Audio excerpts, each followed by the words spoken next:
Hi everyone, welcome back. It's my Swedish whiskey girl, and today we are here with Glenturret The Hosh.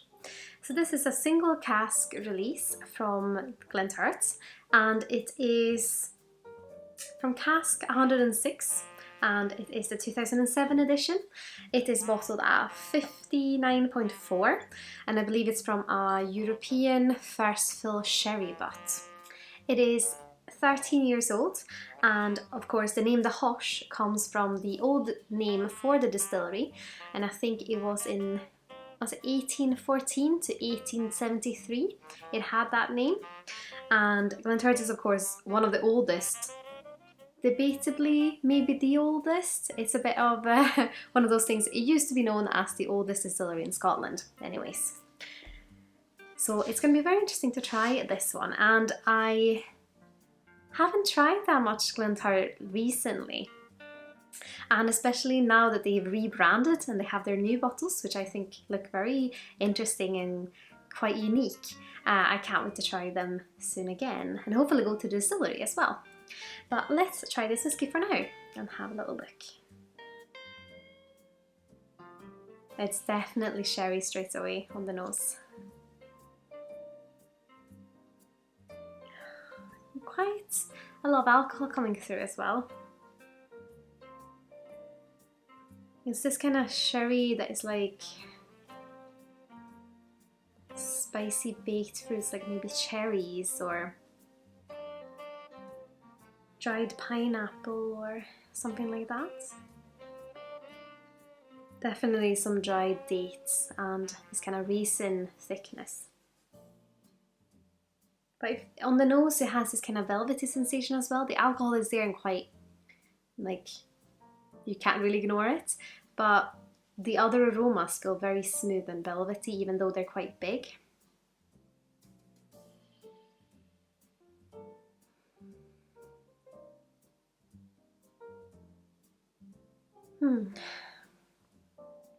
Yeah, very, like, if you recognize sherry flavors or sherry aromas, that is what you're getting. It's like a big warm blanket of aromas.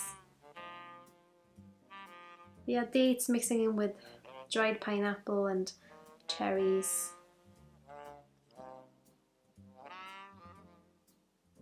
Maybe a little bit of a floral element and some cloves. Well, let's have a little taste. Sláinte Skål.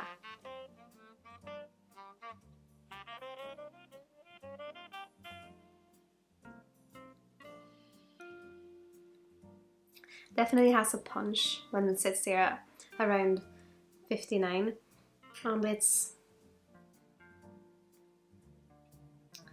yeah, a lot of sherry influence, definitely.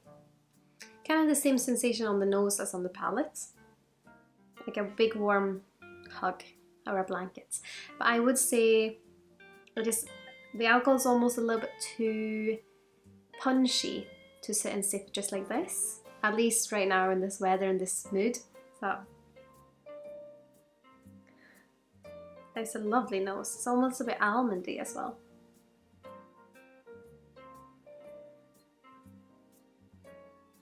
Quite sweet, but yeah, I would say the alcohol is almost like puts up a little wall between you and like the yummiest flavors. So I am gonna add a little bit of water, and we'll have another look at it. Here we go. See what happens now.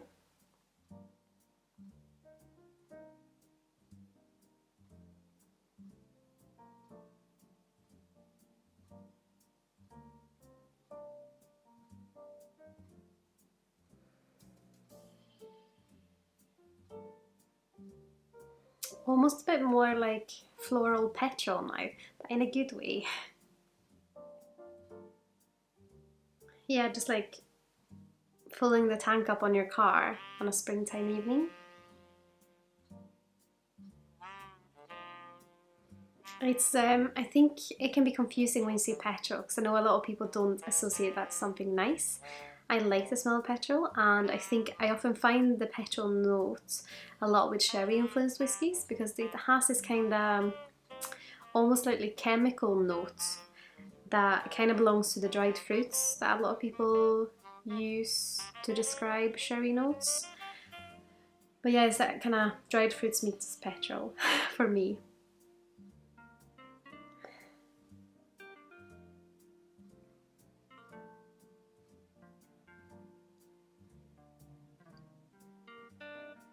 Still quite warming, but definitely not with this kind of wall between the flavours. Now it's kind of more integrating.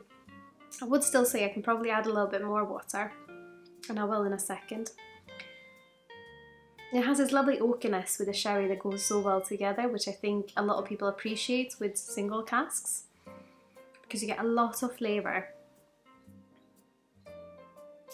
I am going to add a little bit more water because I want to be able to really see what happens to this one.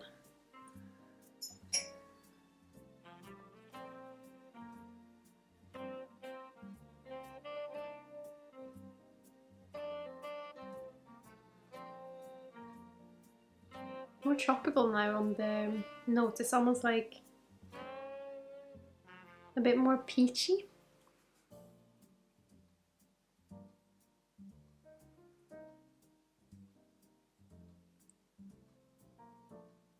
Much nicer now. It's almost a bit peachy on the palate as well, those kind of peach Haribo sweets.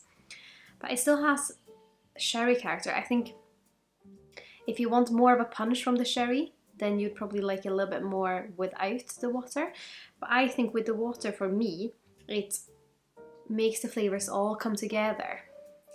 And it's a bit like, I feel like adding the water, I almost sacrificed the intense sherry aromas that I know so many people like. But that, maybe it's just today, maybe I'm just not feeling high strength spirits today. But it's, yeah, it was almost like a wall that was like feeling slightly too, it wasn't sharp, but it was just too hot, if that makes sense.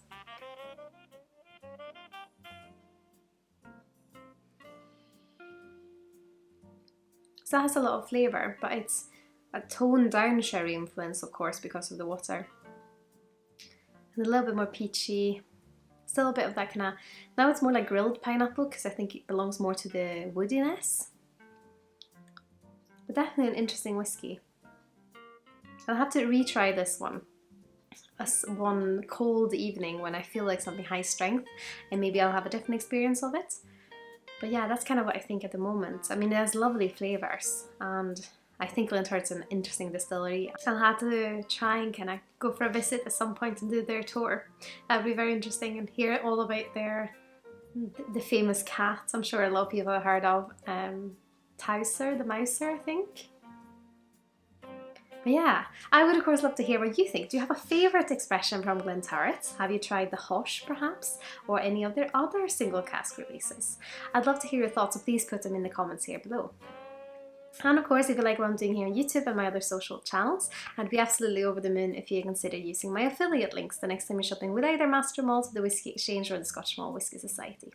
All the information is of course in the section here below as well as links to my Teespring shop, my Patreon, my website and my Instagram if you're curious about that. But I hope you've all had an absolutely wonderful day. Sláinte Skål.